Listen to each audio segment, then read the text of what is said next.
अस्सलाम वालेकुम, मैं हूं रज़ा मेकन। आप देख रहे हैं IRK न्यूज़।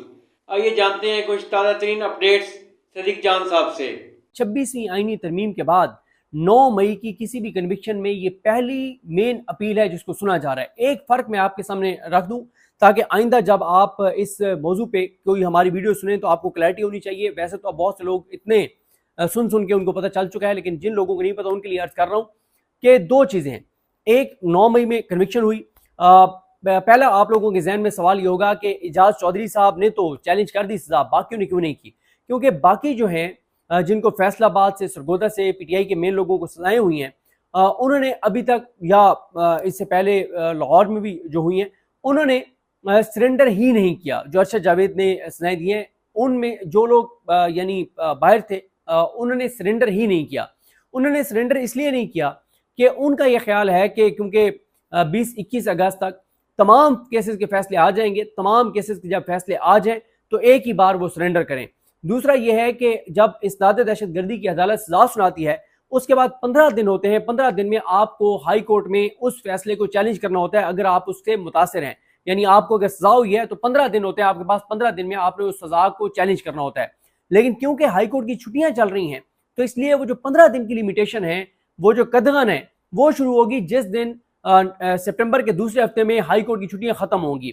लेकिन एजाज चौधरी साहब क्योंकि पहले ही जेल के अंदर थे तो उनकी गिरफ्तारी डाल दी गई, तो उन्होंने इसलिए इसको चैलेंज कर दिया है, बाकियों ने इसको चैलेंज नहीं किया और एजाज चौधरी साहब की ये अपील लग गई है। मैं बड़ी तफसील से आपको बता चुका हूं कि जो गुजरांवाला में PTI के 51-52 कारकुन जिनको आज से कोई 1.5-2 साल पहले सजा हुई थी, 500 दिन हो गए हैं उनको जेल के अंदर, लेकिन आज तक आलिया नीलम साहबा ने उनकी अपीलें नहीं लगाई। ये अपील इसलिए लगी एजाज चौधरी साहब की क्योंकि मैं आपको खबर दे चुका हूं कि इंटरवीन किया है या अफरीदी साहब ने क्यों किया, उस पर मैं आगे चल के आपको बताता हूं। और दूसरा यह है कि ज़रताज गुल साहिबा जो हैं उन्होंने जो है वो पेशावर कोर्ट से रजू किया, उन्होंने अपनी अपील दायर कर दी है। देखें, एक इस्टेब्लिश फैक्ट है कि मेरे लिए बहुत हैरान कुन होगा अगर ज़रताज गुल साहिबा के बगैर सरेंडर के उनकी अपील इंटरटेन हो जाती है, तो ये बहुत हैरान कुन होगा। इस्टेब्लिश्ड प्रिंसिपल ये है कि जब तक आप सरेंडर ना करें, खुद को कानून के हवाले ना कर दें, गिरफ्तारी ना दे दें, फैसला गलत है, पूरे पाकिस्तान को पता है फैसला गलत है, लेकिन फिर भी गिरफ्तारी देकर ही आप अपील अपनी इंटरटेन करवा सकते हैं। तो ज़रताज गुल साहिबा समेत सबको जिनको सजाएं हुई हैं वो सब जो है वो गिरफ्तारियां देंगे तो उनकी अपीलें जो है वो होंगी, इंटरटेन होंगी। सबजाद हामिद रजा साहब हो, मलिक अहमद खान बच्चर साहब वगैरह हो, इन सब की। अच्छा, मलिक अहमद खान बच्चर साहब की भी जो अपील है वो रावलपिंडी बेंच में सबमिट हो गई है, लेकिन वो भी समाअत के लिए मुकर्रर नहीं हो सकती, अभी नहीं हो सकती, क्योंकि यहाँ पे जो पिंडी है इसमें डिवीजन बेंच है ही नहीं, 2 जजेस का बेंच है ही नहीं। और जो मियाँ वाली और सरगोदा के फैसले हैं ये चैलेंज होंगे यहाँ पे रावलपिंडी बेंच में। जो लाहौर के हैं वो लाहौर में, फैसलाबाद वाले भी लाहौर में। इस तरह से ये सारी तरतीब होती है। तो अब 2 चीजें, एक है एजाज चौधरी साहब की मेन अपील और एक है एप्लीकेशन। मेन अपील के अंदर ये होता है कि अदालत को कहा जाता है कि आप तफसीली दलाइल सुने, मेरिट पे इसको परखें, मेरिट पे सुन के और आप इस फैसले को कलअदम कर दें, खत्म कर दें और बाइज्जत बरी कर दें। इसे हम कहते हैं मेन अपील। दूसरा होता है साथ एप्लीकेशन सजा मुअत्तली की।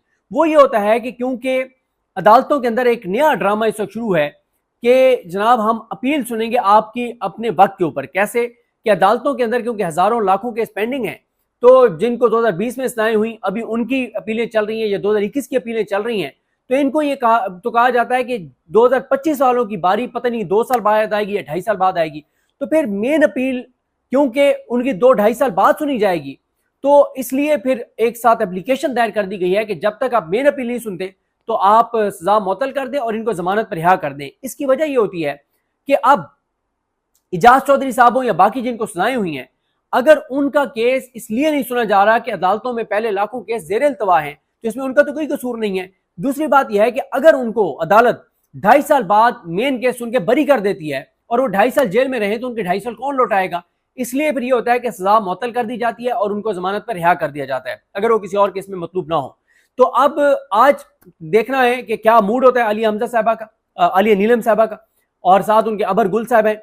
और हैरान कुन है कि उन्होंने एक केस अपने सामने लगा लिया है। उनके ऊपर बहुत ज्यादा सवालात हैं कि ये जो जज हैं ATC के, कंप्रोमाइज जो इल्जाम लगता है, कंप्रोमाइज जज हैं, इन जजेस को आलिया नीलम साहबा ने आके लगाया। आलिया हमजा आ जाता है जबान पर। आलिया नीलम साहबा ने लगाया जब ये chief justice Lahore high court बनी। इससे पहले जब मलिक शहजाद अहमद खान साहब chief justice Lahore high court थे, उन्होंने चुन चुन के हलफ से वफा करने वाले आजाद जज लगाए थे, जैसे मोहम्मद अब्बास से सुरगोदा वाले, और उन्होंने तकरीबन तमाम जगहों पे आजाद जज लगाए थे। लेकिन आलिया नीलम साहबा ने आकर और तमाम आजाद जजेस को उठा उठा के दूर फेंका और वो जज लगाए जिन्होंने अब जो ये फैसले दे रहे हैं। तो आलिया नीलम साहबा को देखिए सुनना ही नहीं चाहिए कि आपके लगाए हुए एटीसी जजेस ने, हालांकि जिनको आपने चेंज किया कोई जवाब नहीं था, कोई वजह नहीं, खामखा में आपने चेंज किया और खामखा में आपने चेंज नहीं किया। वजह यही थी कि आपको पता है कि वो आजाद जज थे, तो इनको तो सुनना ही नहीं चाहिए था। बहरहाल देखते हैं चीजें कैसे आगे बढ़ती हैं कि ये दो आज अपीलें लगी हुई हैं। ज़रताज गुल साहबा की एतराज़ के साथ लगी हुई है। एतराज़ ये लगा है कि क्योंकि आपने सरेंडर नहीं किया तो आपकी अपील इंटरटेन नहीं की जा सकती, और एजाज चौधरी साहब की मेन अपील लग गई है और साथ सजा मुअत्तली की दरख्वास्त भी लग गई है। और ज़रताज गुल साहबा का तो मुझे नहीं पता कि कौन वकील है, लेकिन जो इनके हैं एजाज चौधरी साहब के, वो मियां अली इशफाक साहब, राना मारूफ साहब और ये सब और उनकी पूरी टीम, ज़ाहिर है जो कदीर साहब हैं, आहद साहब हैं, वो तो इस्लामाबाद होते हैं। आप वहाँ देखते हैं कौन कौन सी इनकी टीम जो है वो वहाँ पर पेश होती है, क्योंकि मियां अली इशफाक साहब तो बैरून मुल्क हैं। वो मेरा ख्याल है कि कमिंग जो वीकेंड है उसके ऊपर पहुँच जाएंगे। अब आ जाए दूसरा जो मामला है वो है कि इमरान खान साहब का जो एक फैसला है उसमें दो ताकतवर इदारों में मीटिंग्स हुई हैं। एक तो सुप्रीम कोर्ट में बताया जाता है कि गैर रस्मी एक मीटिंग हुई है और उसमें कुछ जजेस ने जाके जस्टिस याहिया अफरीदी साहब से कहा है कि ये जो 14 पीटीआई के अरकान असम्बली नाअहल हुए हैं और एक छुरा फेरा गया है और एक जुल्म किया गया है और मुंतखब लाखों वोट लेकर एक एक जो रुकन असम्बली मुंतखब हुआ था उसको आपके ऑर्डर पर आपने ये कहा कि 120 दिन में फैसले दें। आपके इस ऑर्डर के नतीजे में वो कन्विक्ट हुए हैं और इतने बड़ी तादाद में अरकान असम्बली डीसीट हो गए हैं। तो इससे अदलिया बहुत पहले ही बेवकूफ़ थी, मजीद अदलिया के ऊपर सवाल उठे हैं। सुप्रीम कोर्ट पे इल्ज़ाम आ रहा है, सारा इल्ज़ाम आपके सर पे आ रहा है, सारा इल्ज़ाम हमारे सर पर आ रहा है। कोई इज्जत नहीं रही सुप्रीम कोर्ट की, अदालतों की, जजों की।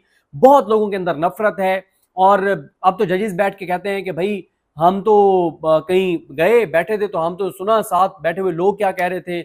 उनके अपने मुलाजमीन उनको बताते हैं कि सर अदलिया के बारे में लोग क्या कह रहे हैं, जजेस के बारे में लोग क्या कह रहे हैं और कितनी नफरत है इस वक्त जुडिशरी के हवाले से। तो इसकी बहुत ज़्यादा याहिया अफरीदी साहब को ये कहा गया है कि सर आपकी वजह से ये फैसले आए हैं, तो इसलिए फिर याहिया अफरीदी साहब ने इंटरवीन किया है और ये मेन अपील लगी है एजाज चौधरी साहब की। बाकियों की भी टाइमली लगेगी क्योंकि आलिया हमजा साहबा गुजरावाला की 500 दिन हो गए अपील नहीं लगा रही, यहाँ पे 5 दिन में लगा दिया है क्योंकि इंटरवीन किया है जस्टिस याहिया अफरीदी साहब ने, क्योंकि उनके ऊपर बहुत ज़्यादा दबाव है।